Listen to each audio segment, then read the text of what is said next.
Maryland House Committee heard testimony from the father of Melanie Diaz. That name might sound familiar to you because the 25-year-old died last year during a fire at the Arrive Apartments in downtown Silver Spring.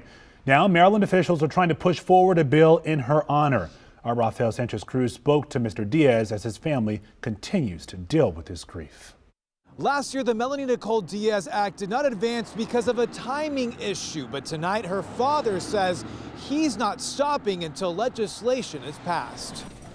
For hours, Cesar Diaz went from office to office, lobbying for the bill introduced in honor of his daughter, Melanie Diaz. I don't want anybody go through the pain my family and I, go through. 1 year ago, 25-year-old Melanie died from smoke inhalation as she tried rescuing her 2 dogs from the fire at the Arrive Silver Spring Apartments. An investigation into the incident never determined the cause of the blaze. However, it did state that the absence of functioning smoke alarms and the lack of a sprinkler system contributed to the magnitude of the fire.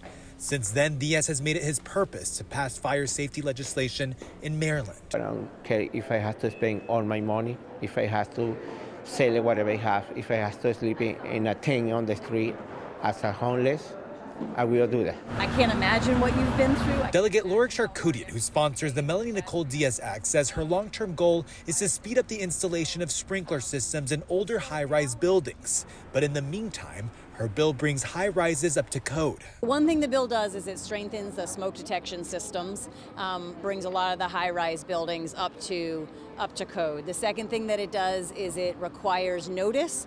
As has been discussed, many of the people who lived in this building were shocked to find out when a fire was occurring that there were no sprinkler systems. They tell me they're going to support the bill. This morning, the Diaz family was recognized by the Maryland Senate for their fire safety advocacy.